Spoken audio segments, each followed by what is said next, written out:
can't tell y'all? You tuning into the best morning show on the globe. It's Brad and Emery in the morning, y'all. LeBron or Jordan, either one when I'm performing. Crossover, buzzer beater and I'm scoring. Adam and Emery in the morning. Every play they on it. Every day I'm balling. Who's the coach? Who's the GOAT? Like Brady and Belichick, best show on the globe. And they embellish it. Y'all pin Ziffy, I'm Ken Griffey or maybe Mahomes. I stay in the zone, whether man to man or play in the zone. They can't stop me.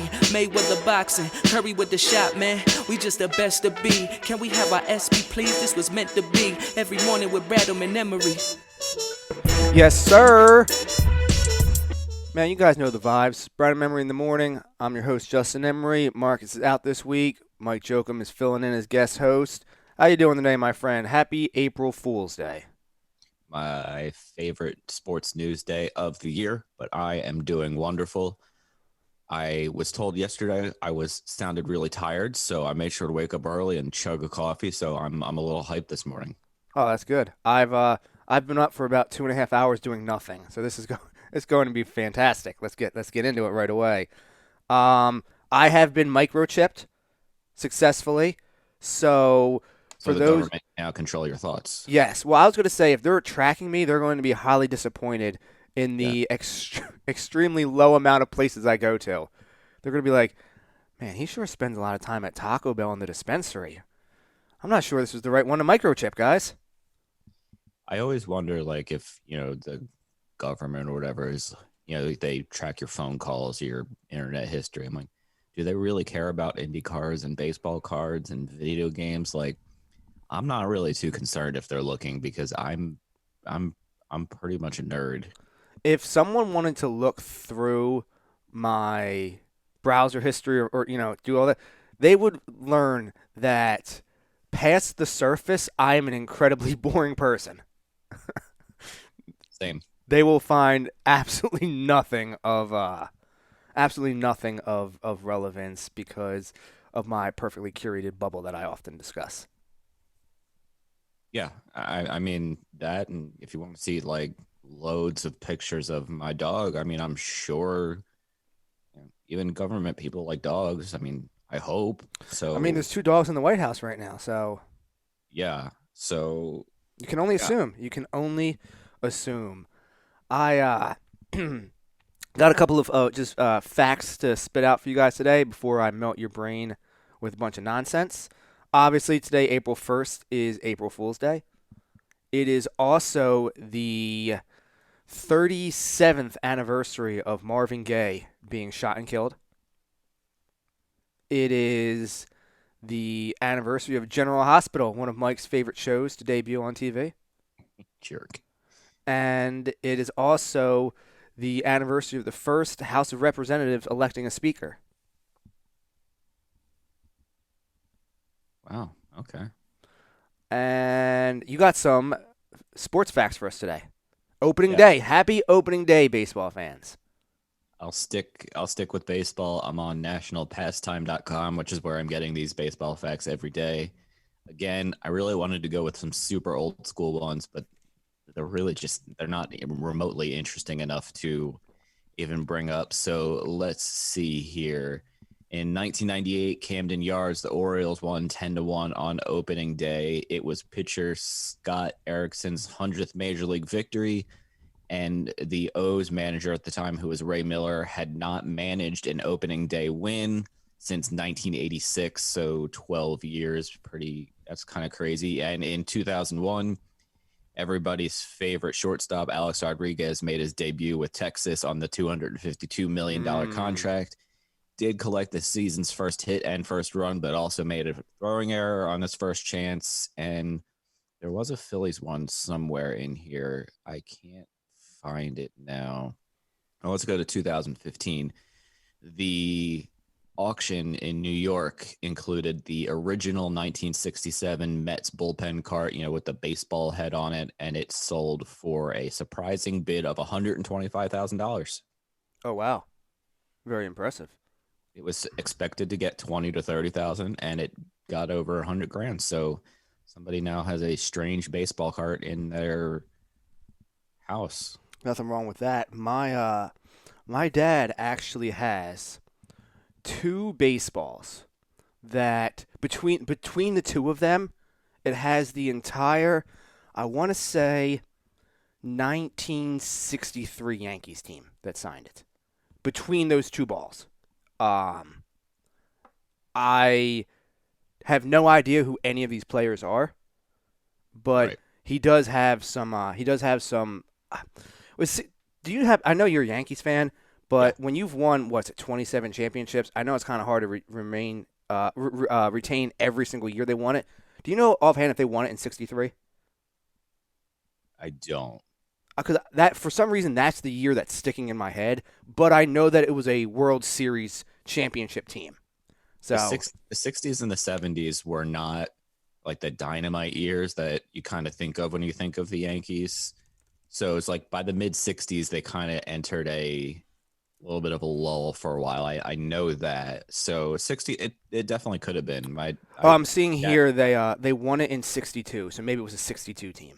Okay. Yeah, see, they beat the San Francisco Giants in 1962, so it could have been that one. Like I said, for some reason, '63 was sticking out of my head, but it could have been that.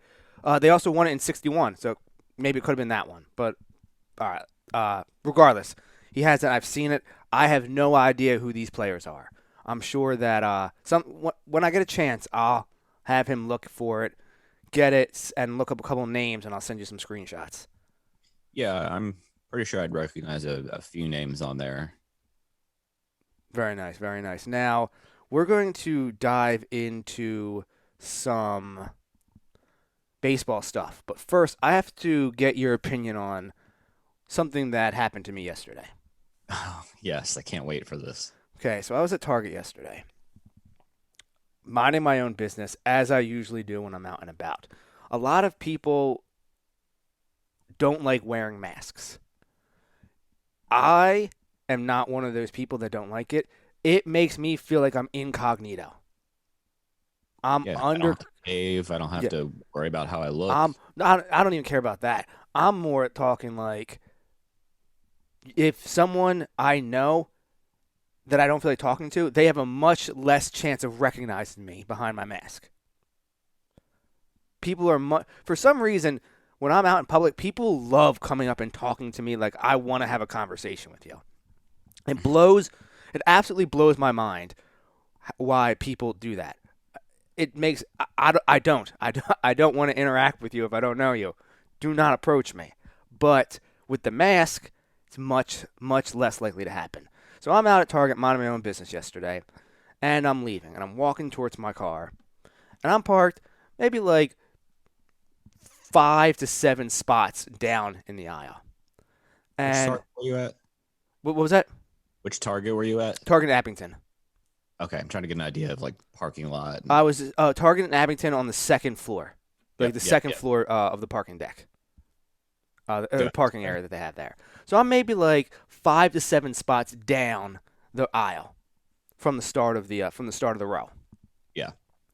And I'm walking back to my car, mind my own business, and there's this extremely elderly woman that I'm walking past to get to my car, and she's maybe like at the car right before mine, maybe 2 cars right before mine when I pass her.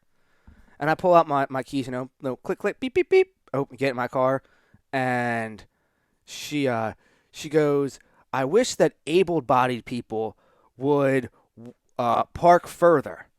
And I just stop for a second, and I'm like, I look around like, who's she talking to? Because like, she's by herself, I'm by myself. Like, who's she talking to? So I said to her, I'm like, excuse me, ma'am, what did you say? And she goes, I wish that people that were able-bodied would would park further and walk further to the store.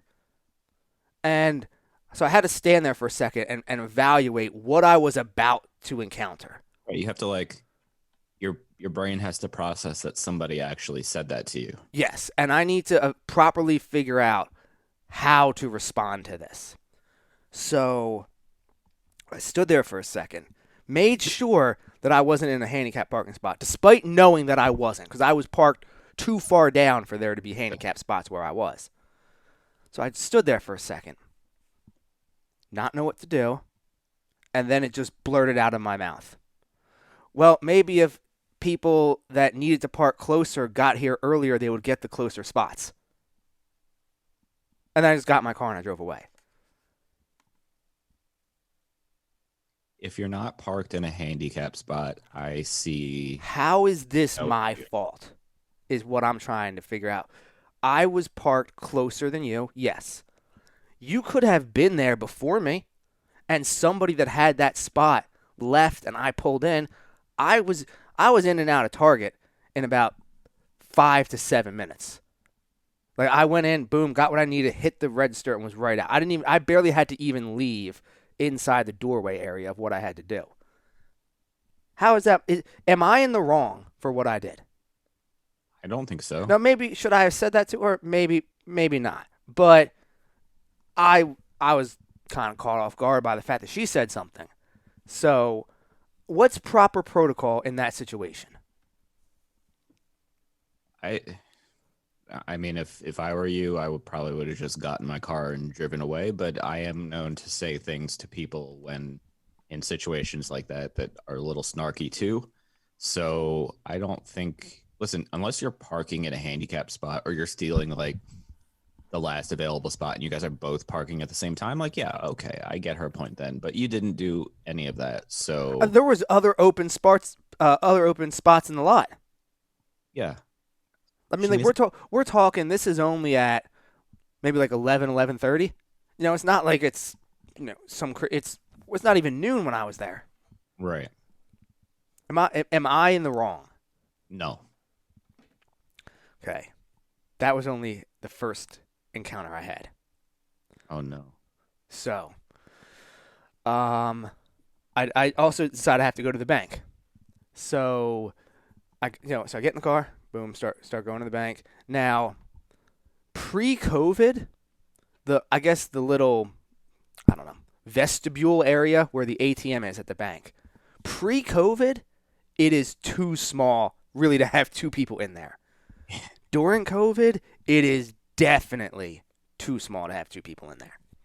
So, but the glass is tinted, so you can't tell if someone is already using the ATM until you're opening the door to look in. So, this guy, I pull into the parking lot, and it's already a tight lot to start off with. But some jackass decided that he was going to park diagonal across spots. Like pull in and just take up multiple spots, parking the opposite direction across the lines.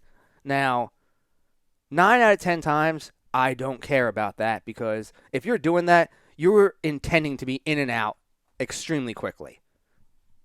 As long as there's not a lot of traffic going on, most of the time, I don't care about that. This particular time, the lot was mobbed, and I had a hard time getting into the parking lot.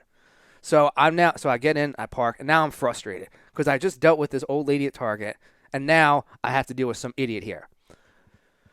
So I go up the steps, I open the door, and I see some guy at the ATM, but I can hear like the ATM like making noises, so I know that he's just about to be done. So I just kind of like stand inside the doorway and pull out my phone and start looking at my phone. He turns to look at me and goes, "Hey man, do you mind waiting outside?" Well, this could not be allowed to stand, Mike. So I say to him, "Are you the guy driving the Honda?" He's like, "Yeah." And I was like, "Can you park in a parking spot?" Hello? Like that's the whole conversation. I mean, like that's the entirety of it. I was waiting. I was waiting for. No, he just looked so stunned that I didn't willingly just walk out of the door. That he was so taken aback that he didn't know what to do. That I didn't just say, "Oh, no problem," turn around and walk out. You ran into a lot of stupid people yesterday. This was all in about a 15-minute span. Wow. Yeah. I'm sorry. Me too. But I got microchipped yesterday, so no one could tell me anything. Yeah, I mean, no one is controlling my thoughts right now. Yeah, that's why you probably have no reaction to it because the government's telling you not to get hyped up over it. Yeah, they said don't. They said don't worry about that one. It's okay. So, but am I in the wrong for that? Any of that yesterday? No, not at all. I felt like they were trying to put me into an episode of Seinfeld. Like that's what Yeah, that's a good way of putting it. Yeah, I thought that they were trying to Seinfeld me. yeah, I believe you. So, but that is my encounter of the people around Abington Township on March 31st. But now, bigger, more important things to get to: Phillies and baseball's opening day. So, Mike, I know you're a Yankees fan. You live in the Philly area, so I'm sure that you catch your fair amount of Phillies games and Phillies chatter and all that. But I know, obviously you are a fan of a different team. From an outside perspective, real quick, give me what you think in regards to Odubel Herrera. Oh boy, did he make the team? He is in AAA. Okay, He the last 2 weeks he kind of fell off a cliff okay, statistically. If he had finished strong throughout it, I feel like he would have a stronger case, or it would be a tougher decision, I should say, for the management to not bring him up. But the last 10 to 14 days of spring training, he kind of fell off a cliff, making the decision a little bit easier for them. But just from like I said, an outside perspective, leaving it kind of open ended. What's your take on Odubel with the Phillies right now? and I, if I were on the Phillies, I wouldn't want him as a teammate. It's just I know everybody says, "Oh, second chances. Everybody deserves a second chance." But do you want that headache and all of the drama that Odubel is going to bring citywide? When you travel and there are fans in the stands, and I don't think he should have been welcomed back to the team in the slightest this year. There was already issues with his hustle and whatnot before he got suspended, so it's not like he's been a model citizen even before his long suspension. So man, I don't want anything to do with him if I'm on the Phillies. So it's a sticky situation for the team because he's already been suspended and you can't give him double jeopardy. Yep. So it's the the players association is in place to protect the players. They essentially do not care about the teams themselves. They do not care about the organizations. The players association is there to be the advocate and the voice for the players. Regardless of what they did, that is their voice, the players association. So there is no way that you could ever possibly punish him again because, again, the players union in baseball is probably the strongest in every sport. Out of all the sports. The baseball one's probably the strongest. The basketball, I'll give you, that's up for debate, but it's probably the baseball union for the players. So there was no way they would be able to punish him. Now, could you cut him? Yes. Could you send him to the minor leagues? Yes, obviously they did that. But as far as punishing him again, you weren't going to be able to do that. He would go to have an arbitration or a trial over it, and the Phillies would lose because, according to the CBA, they would be in the wrong on paper, despite what anybody's despite what anybody's personal feelings are. According to the law of the contract and everything, they would be considered in the wrong. Now, I'm with you. If I'm a teammate, it's very uncomfortable to sit in the locker room with him and look over, and I believe he's now married, so now you would see a wedding ring on his finger. That has got to be an extremely uncomfortable situation for like a JT Realmuto or a Bryce Harper, who made some interesting comments, I'd say maybe about 3 weeks ago or so, in regards to having Odubel back on the team. He said, I'm kind of paraphrasing, but he basically said, you don't get to choose who your teammates are, you just kind of got to put up with it. Which, I don't know about you, that doesn't necessarily come off as a ringing endorsement in my opinion. No, not at all. And bringing the Yankees into a similar situation, their pitcher Domingo Germán was suspended all last year for domestic abuse issues, and Zach Britton before the season kind of said like, why is he back? That's pretty much if you read between the lines what he said, and he was the only one. He said, I don't know why more people aren't speaking up right now, and that was the first time I thought like, oh yeah, there is that whole locker room chemistry thing. And baseball is 162 games, so when when chemistry goes bad in a baseball locker room, it's real bad. Oh, for sure. And the Yankees are one of the teams. They have strong leadership up there. What's it? Aaron Judge. Uh, they, who else do they? If you asked me this like 10 minutes ago, I'd be able to run off like 10 guys on their team. Why can't I think of any of their names? So Aaron Judge, LeMahieu, Giancarlo Stanton, he's a little bit quieter, but Garrett Cole is that's who. That's specifically whose name I couldn't think of. I was like, who's the pitcher they just signed from Houston? Yeah, Garrett. Yes, they have high end player leadership in that locker room, just like the Phillies do with like I said, JT with. I'd say Bryce is probably a top 5 locker room guy in the whole league. Say what you want about him on the field and whatnot. In the locker room, I'd say he's probably a top 5 guy. I can't argue that. I obviously don't follow them close enough to be able to be like, yeah, sure, definitely. But I don't see any reason why not. He's an intense dude. So I'll give you that. Yeah, that's how. That's just my take on it for number one. Secondly, I think some of it comes down to is he is a fringe starter in the league, in my opinion. There's days where Odubel looks like an all-star player. There's days where he doesn't. He looks like he's never played the game of baseball before. Yeah, he doesn't hustle, misses a pop-up that's easily catchable. He kind of reminds me, from a mentality standpoint, I don't want because I know that this other guy has never had any domestic issues in his career, so I don't want to compare him in that manner. But I'm saying from a mentality standpoint, he reminds me a lot of Kyrie Irving. You can't trust him mentally to be there. Like, he could just wake up and have a flat earth day one day, and then the whole operation's screwed up. So that's if he's a better player, then, again, I think this makes the decision for the Phillies even harder.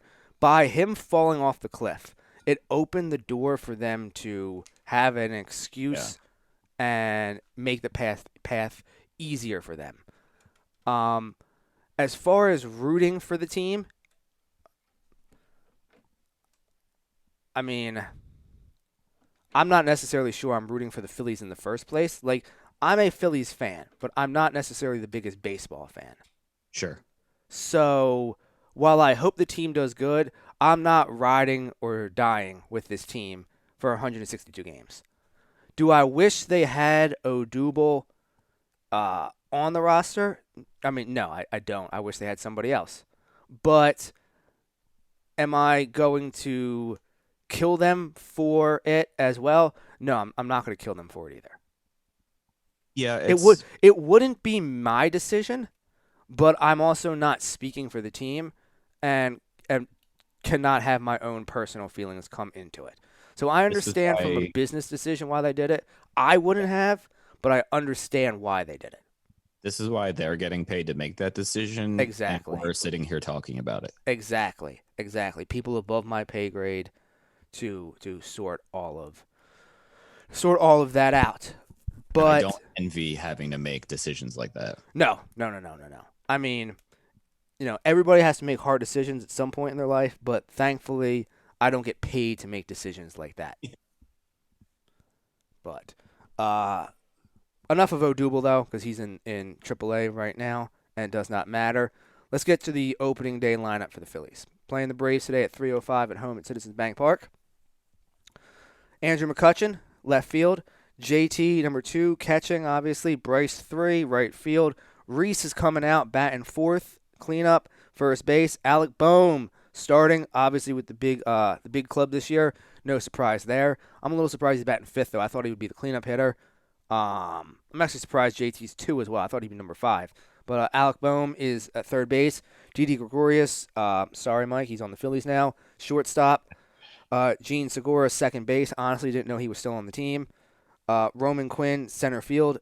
That sucks. and Aaron Nola is on the mound today, opening it up. From the outside looking in, as I said, you're a Yankees guy, but you're also a baseball guy as a whole. What do you think about that lineup? Lineups much more solid than it's been in the last few years, with the exception pretty much of Roman Quinn. Yeah. He doesn't. He's just fast, and that's it. Can't throw the ball or hit the ball, but Or stay healthy. Bohm is a bona fide prospect, and line up where he's in the lineup. I think it's too early in the season to get too worked up on things like that. Oh yeah, it's just opening day. He obviously he plays a different position and all that, but he comes off to me as very Ryan Howard type. Like they're just your Sure. prototypical number 4 hitter. Like when you looked at Ryan Howard, you knew, okay, this guy is a clean up hitter. When you looked at Alex Rodriguez, this guy is a clean up hitter. When you looked at Big Papi in Boston, this guy's a clean up hitter. When you watched Frank Thomas in Chicago, this guy's a clean up hitter. That's what I think of Alec Bohm. He's just your bona fide prototypical number 4. Yeah, I definitely agree with that long term, and it gives the Phillies some flexibility between Harper, Bohm, and JT to kind of tweak that 2 through 5 spot a little bit. So yes, I think, obviously, and I don't know their pitching depth / bullpen very well outside of like 3 guys, so I'm not going to speak to that. They got a nice 1 and 2. They have an okay 3. 4 and 5 could have some question marks. And when you have a bullpen as bad as they were last year, anything is an improvement. But they do have an improved bullpen. So an improved bullpen, an improved starting pitching rotation, and a slightly improved lineup. They had a good lineup last year, but they had no pitching and no defense to help the lineup. So it didn't look as good last season as it did this spring, just because it was, you can score 7 runs, but if you give up 10, it doesn't matter that you scored 7. And I don't know if you remember last year when a Hector Neris' blown saves was when Rhys Hoskins called off Segura on a pop-up in the infield and then didn't go after it. So whoever they were playing scored on the pop-up, and they lost the game. So I can tell you that I definitely did not see it because I watched as much pro baseball last year as I played. Okay, so very good point. And that shows you that's literally like one of the 4 Phillies games I watched last year. Yeah. So I think they're definitely all in all improved. I don't know if they challenge for the division, but I think they're on a path at least to contend for a wild card spot this year.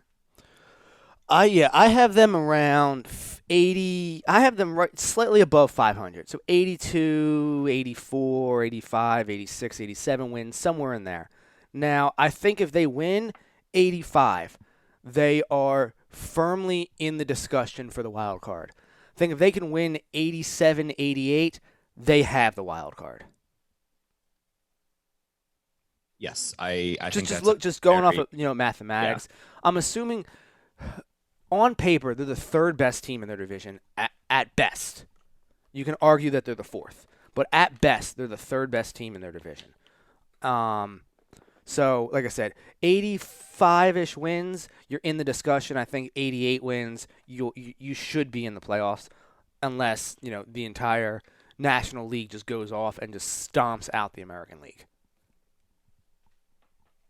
Yeah, I think that's a reasonable expectation. And just real quick for us to put a bow on some Phillies talk before we hit a quick break. What's your opinion on what's going on with Scott Kingery? Because he didn't even make the big league club. He is in AAA as well. I'm I think they're effing this kid up for real. I think they're screwing it up big time. I think that somebody else said that to me like in the past week too. Yeah, they were comparing Carter Hart to Kingery. That was this guy. Okay, yeah. See, I think they're screwing him up. Yeah. Well, no, I think that they might be screwing up Carter Hart. I know the Phillies screwed up Scott Kingery. I will die on that hill that they screwed him up. I can't disagree with you. How did he go from, How did he go solid from second talent to base to awful? shortstop to third base to first base to center field to right field to left field to second base to shortstop to minor leagues? He was a good gap hitting prospect. He could hit the gaps, and they try to get up his launch angle. They keep preaching this freaking launch angle stuff to these hitters. You don't need to bomb home runs every time. Scott Kingery is a guy who is a singles and doubles machine. If he gets Leadoff hitter yes, in a real world. yes, he can get on base. He is a poor man's Jimmy Rollins. He can get on base. He's fast and just disrupt things. Now, all right, maybe extremely poor man Jimmy Rollins, because Jimmy was one of the best leadoff hitters I've seen in my lifetime. Now, I understand I have not been alive that long, and people out there, the old heads, are going to kill me for that. But in my lifetime, the best leadoff hitters that I think of, Jimmy Rollins at the top of that list. Scott Kingery has a lot of physical attributes that match Jimmy Rollins, and that's why I compared him. He is fast. I would say elite level speed on the base path. Extremely athletic. He's not a pull hitter, so he could, before the launch angle nonsense, he could spray the ball at all aspects of the field. The Phillies have screwed this kid up, and hopefully whoever is in the minor leagues can get him figured out, because I see Don Brown 2.0. Yeah. Ooh, that's a good one. I think you should just bow tie it there and get a break. Fair enough. We're going to go to a quick commercial break. And on the other side, we got some puck talk with our guy, Adam Kimelman, deputy editor of NHL.com. Brandon Memory in the morning. We'll be right back. Hi, I'd like to talk to you guys today about my friends at Uncle Mike's Homemade Ice Cream. USA Today selected Uncle Mike's Homemade Ice Cream as the best ice cream parlor in Pennsylvania. Uncle Mike's is a family-owned and dedicated to the production of premium quality and gourmet ice cream and sorbet, made fresh daily on the premises using the highest quality ingredients available. Uncle Mike's features over 30 unique delicious flavors offered in scoops, sundaes, shakes, and special order ice cream cakes and pies. Uncle Mike's Homemade Ice Cream is located at 537 York Road in Warminster and is open all year round. Visit Uncle Mike's and let their friendly staff serve you happiness one scoop at a time. Hey, everybody. I want to tell you about Beef Jerky Outlet. 110 Lincoln Highway in Langhorne, right at the corner of Business Route 1 and Oxford Valley Road. Check them out online at beefjerkyoutlet.com/Langhorne. Use promo code Bremy for 10% off your orders. You can check out, they have all sorts of them. Everything you could think of beef jerky, they have. They have a ton of other stuff too. Spices, barbecue sauces, peanuts, all different kind of things. My personal favorite, the honey barbecue turkey jerky. Head up there. Sharon and Michael will take great care of you. Again, use promo code Bremy for 10% off your order at beefjerkyoutlet.com/Langhorne. Hi, I'd like to talk to you guys about my friends at Amy's Pizza. Amy has a plethora of pizzas for your munching pleasure, especially pizzas such as Hawaiian, margarita, and taco. Taco actually being my personal favorite. And also plenty more. If it's sandwiches you desire, they've got those too. Cheesesteaks, burgers, hoagies, even gyros. Amy's offers pickup and takeout options. Also, they're available on Grubhub. Amy's is located at 332 York Road in the heart of Hatboro. You can call them today at 215-957-1000. Again, that's 215-957-1000. And on the line now, we got our guy, Adam Kimelman, Senior Deputy Editor of NHL.com and host of the NHL Draftcast podcast. Catch him on Twitter at NHLAdamK. Adam, thanks for jumping on with us this morning and taking a couple time. My pleasure. How are you guys doing? Fantastic. Yeah, fantastic. We're doing better than the team right now. We can definitely say that. Last night was a little brutal to watch, to say the least. But what is going on with this team right now? I think there's a real disconnect between what the coaches are telling them to do as far as from a defensive coverage standpoint, from an execution standpoint, and what's actually being done. You know, you can just go back and watch the last two games against the Sabres and see, you know, where there were breakdowns. It's pretty obvious. It doesn't take a hockey expert to see that, you know, guys are not in the right place positionally. You know, puck management is not good. The passing is not good. You know, the forwards are not getting back and back checking hard enough. There's some real, and then you combine that with coverage issues among the defensemen, and the goaltending has been maybe not as bad as the numbers show, but the goaltending hasn't really been all that great. It's combined for some really bad looking scores where, they're giving up goals in bunches that last season they weren't doing. So I'm not sure where the disconnect is, where things have sort of broken down. But I know if the playoff hopes are fading fast, if they want to straighten them out, they got to straighten out their game in a big way real fast.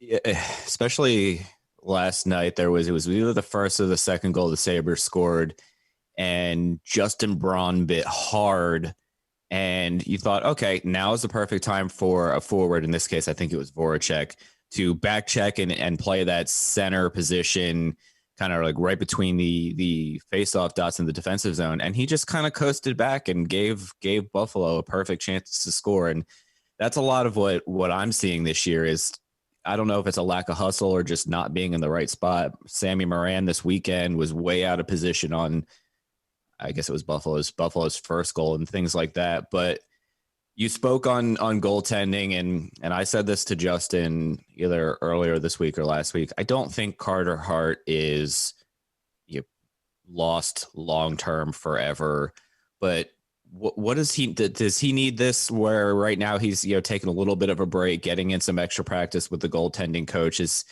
his season / long-term outlook still in the positive thought? Yeah, for sure. If I'm making a long-term futures bet, I'm putting my money on Carter Hart finding his way out of whatever funk he's in right now, whatever, is affecting his game right now, whatever's affecting his play. I think he is smart enough, skilled enough to get back to the foundations of what made him a good goalie. You don't go from, where he was last season and even before he got to the NHL to where, he's playing right now to an 880 save percentage. I think he's going to figure it out. I think he's going to straighten it out. And I think, look, this mental rest is much of a physical rest. It's going to be good for him. I think it's going to be good for Nolan Patrick, for Oscar Lindblom also, who got last night off. I think the way these games are piling up, especially this month for the Flyers, it really affected them from a physical standpoint. It affected them from an emotional standpoint because, you have one or two bad losses. Every team's going to have that. But the fact that they didn't have a chance to reset from it, they really didn't have a chance to, step away from it because there was another game the next day or another game to prepare for the next day. So a lot of teams had that scheduled, but for whatever reason, it really affected the Flyers more so than it did other teams. And now the month is over, they're going to the games are going to space out a little bit. Maybe this is they just had to survive this month, and they really didn't survive it very well. They're 3 points out of a playoff spot. But I think now they're going to have a day. They have a full day off today. They'll have a day to practice tomorrow before they step on the ice again. But they really need to iron out all the deficiencies in their game, and there isn't a lot of runway for them to do it. So the hope is, and Carter goes as the rest of the team goes. This little bit of a break for him, a little bit of a break for them, is going to start April in a much better focus, much better frame of mind than it did in March. I like it. So on the heels of the end of the month, obviously we had Shane Gostisbehere getting waived and then clearing waivers. And at a high level, I get it. He clearly hasn't been the same player the last, year and a half, two and a half seasons maybe. But what irks me about it is now you put in Nate Prosser or Eric Gustafsson, or you have to call somebody up. So that the timing to me is very confusing, and I don't quite understand what the rest of the season outlook is with being able to now move him up and down from the taxi squad. But am I missing something here? Well, I think, and we kind of got a little bit of this from Alain Vigneault yesterday. The machinations behind the move was he wanted to figure out a way to get Oscar Lindblom and Nolan Patrick a game off. They were capped out, and they were roster maxed out because they have the three goalies on the roster right now with Alex Lyon being up. They had to move somebody off the roster, and somebody had to go through waivers to do that because their only waivers exempt player is Joel Farabee. So they weren't going to send Joel down because he's a vital part of what they're doing. So someone had to be moved off the roster, and that became Shane Gostisbehere. So with the space they made to from sending Gostisbehere down, they were able to call up 2 forwards, which became Carson Twarynski and Connor Bunneman. They went in the lineup. Oscar Lindblom and Nolan Patrick came out. So the expectation was that Gostisbehere would clear, mostly because of the contract and the teams that could use a player like him being so close to the cap that it wouldn't be financially expeditious to take him and keep him on their roster. So the hope was, I don't think they wanted to lose Gostisbehere for nothing, but it was a risk they were willing to take because they wanted to do other things and have other options with their roster, have an extra forward on board. And if it meant putting Eric Gustafsson in the lineup for one game, they were okay with it. Unfortunately, Eric Gustafsson has not had a very good season, at either end of the ice, to be honest. So, you have to take that. You have to take that to get, what you hope is going to be a long-term game. You take one game of possible pain for what you hope for is some long-term advantage for Patrick, for Lindblom, and, hopefully Gostisbehere still is able to be a part of what they're going to do. So gives them a little more flexibility also for the next 30 days. They can send Gostisbehere up and down from the taxi squad when needed, as needed if they need the extra spot on the roster. So there was a lot there that went into it. It was a surprise for a lot of people. But, the reasoning, agree with it or disagree with it, that was their reasoning behind it. Now, it's an extremely tough time for the Flyers fans, and they're extremely loyal fans. And I was saying on the show earlier this week that the Flyers, in terms of the NHL, are one of those blue blood franchises that when the Flyers are good, the entire league is just better. And it's really brutal to watch right now. Like this time last year, when everything was getting prepared for the bubble, selfishly, I was hoping for a Vegas-Philadelphia Stanley Cup. I wanted that. I was hoping that I could root for both sides, and it would be really awesome. But this year, they are far from that, and probably will never enter that discussion. So, looking at the entire league as a whole, who are your Stanley Cup, favorites right now? The top couple teams that you see as really being able to vie for the championship. Well, for me, from the East, it's got to be Tampa Bay. They're the champs until someone beats them. And right now, teams are having a real hard time beating them. They're tied for first in the division. They're tied for the best record in the NHL. So, to me, until someone beats the champs, they remain, to me, the favorite. There's no weakness in their game, no weakness in their lineup, barring any injury. They have the best defenseman in the league. They have arguably the best goaltender in the league. And you look at their forward depth, it's remarkable. So, to me, they're the favorite to come out of the East unless someone's able to surprise me and beat them 4 times in a 7-game series, which I have a really hard time seeing any other team, especially in the East, doing. Out West, I look at Colorado and I look at Vegas, as being really big options for them, coming out of, the West Division. Those teams have been battling head-to-head. Colorado's 8-0-2 in its last 10. They're healthy. They seem to be getting healthier. Nathan McKinnon is back looking at full strength. Their goaltending, Phil Grubauer, I'm not 100% sold on him being a guy that can win you a Stanley Cup, but he certainly played like one of the best goalies in the league this season. And with Vegas, they have a number one goalie for every night, every game that they play between Marc-Andre Fleury and Robin Lehner. So that gives them a huge advantage on the rest of the teams in the league. Maybe coming out of the North Division, the All-Canada Division, I know Winnipeg's second right now, but I trust them a little bit more than I do Toronto to come out of that division, just because they play a style that seems more conducive to playoff hockey, where it's grinding games and you have to be able to win games 2-1, 3-2. They have the advantage in goal with Connor Hellebuck. Toronto's going through some injury issues with their goalie right now. Freddie Anderson's out of the lineup. The hope is he's able to come back, in another week or two, but there's no real expectation of that happening. It's a hope. But to me, Winnipeg, with their forward depth, with their goaltending, they seem like the better option coming out of the North. And in the East Division, Washington and the Islanders really look like the two best teams. The Capitals seem to have found their game after some early struggles, and the Islanders are the Islanders. You know what you're going to get on a given night. Their game never changes, and their game's been pretty darn good for most of the season, especially at home. They have one regulation loss all season at home. So, I still think Tampa's at the head of the class, but there are some teams with a little bit of a chance to catch them. But until somebody beats them, they're going to be my Cup favorite. Yeah, Tampa Bay has slowly turned themselves into title town, haven't they? They got the Stanley Cup, got the Super Bowl. The sickest person in that city is the manager of the Tampa Bay Rays for messing that up. They could have really had an interesting run there for the pandemic year. Yeah, one questionable bullpen decision away. I remember watching that game and thinking, I don't know why they're taking this guy out, and you could just tell the minute he came out, it was the end for the Rays. But it's turned into Titletown South there with the Bucks. With they got the defending NBA champions. The Raptors are setting up residency there. Yeah, so it's fun to be right now. Absolutely. This is Adam Kimelman, deputy manager of NHL.com.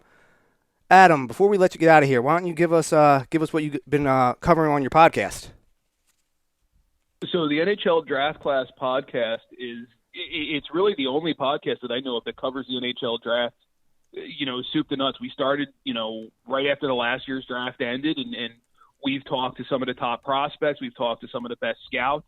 Our most recent episode, we had some experts on talking about the best kids in the United States Hockey League, the National Team Development Program, the Ontario Hockey League, the Western Hockey League, the Quebec Hockey League, the Quebec Major Junior Hockey League, excuse me. So, if you want to learn about who the top players in the 2021 draft are, it's coming up in July. You can catch our podcast. We're about once every 2 weeks at this point.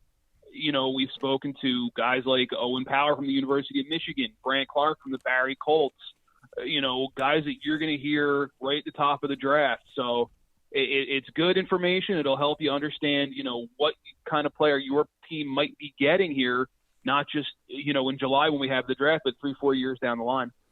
I can personally attest that if you are a hockey fan and you want to know who the up-and-coming stars are going to be, definitely this is the show you want to listen to. There's not another podcast out there that you want to listen to.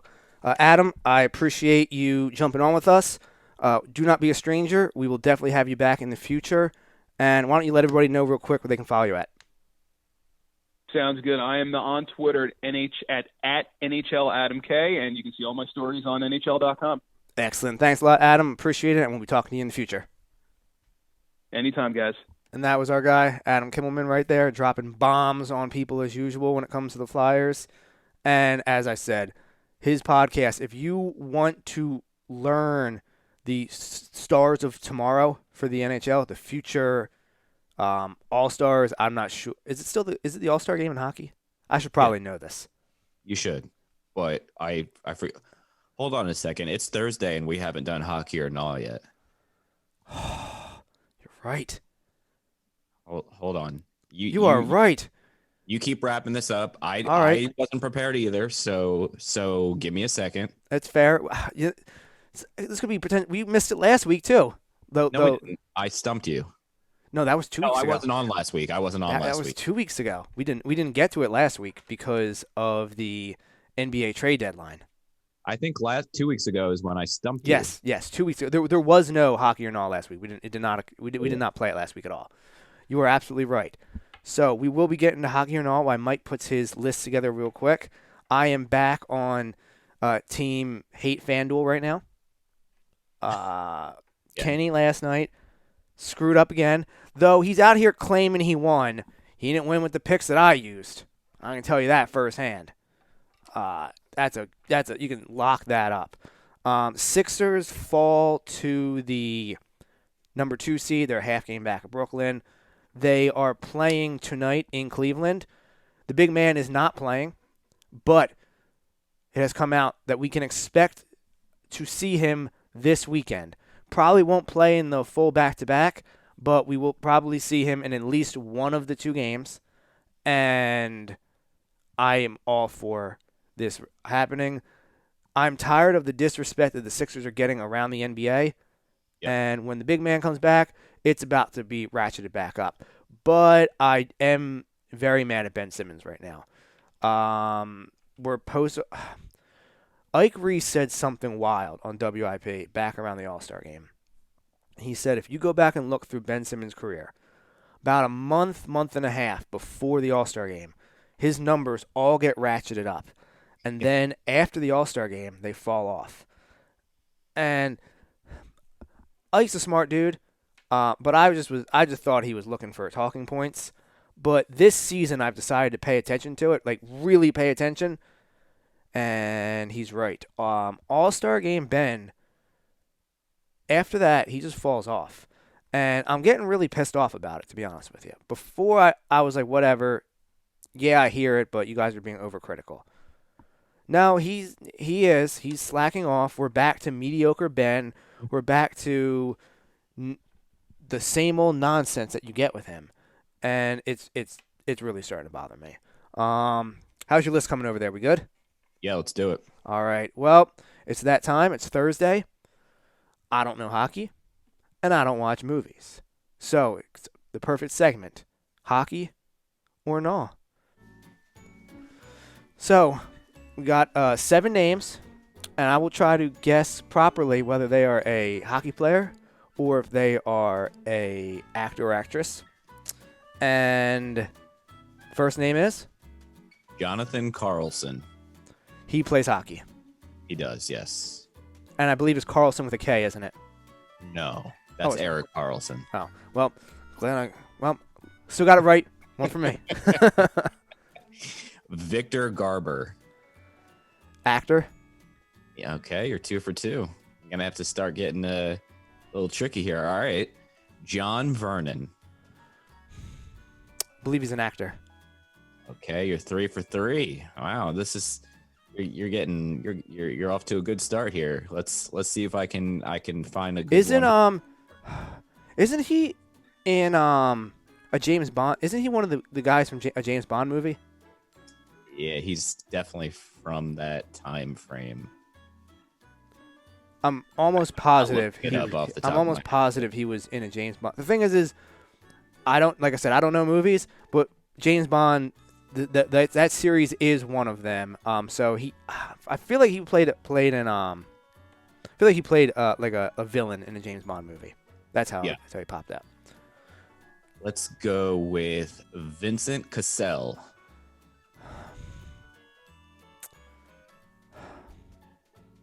Why are you doing this to me, man? Now, is this Cassell with a K?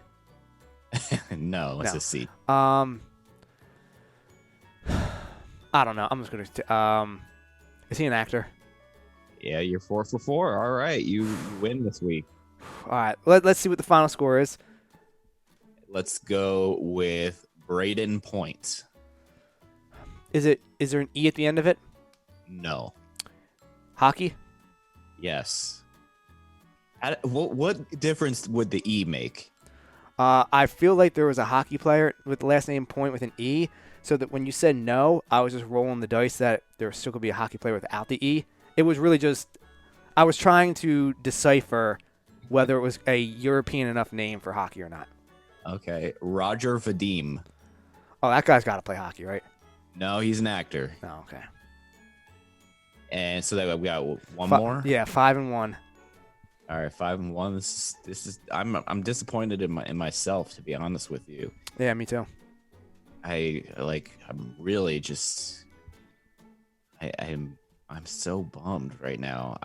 Okay, let's go with Sid Abel. I've never hockey. Yeah. Okay. I've never heard of that person before. What team do they play for? He played for the Detroit Red Wings. Oh, he played. That means he's retired. I'm pretty sure he passed away like many years ago. Oh, wow. Okay. Yeah, he played in the 1930s and 1940s. Oh, yeah. Yeah. No, yeah. Definitely not. I would love to play hockey or not with Adam, but I feel like I would have to I'd have to give him like old school guys because chances are he knows all the hockey players. So all he has to know is this a name I recognize or not, to be able to decipher the two. Yeah, it's one of those. I would have had a much better list if I remembered before I said, "Oh, we forgot to do it this week." Yeah, it's fair. No, it's fair. We dropped the ball on that one, on the best game show in podcasting, hockey or not. I took a hard L from you 2 weeks ago, and you rightfully deserved the win in that. It was a excellent performance by you in that one 2 weeks ago. But I came back for revenge today.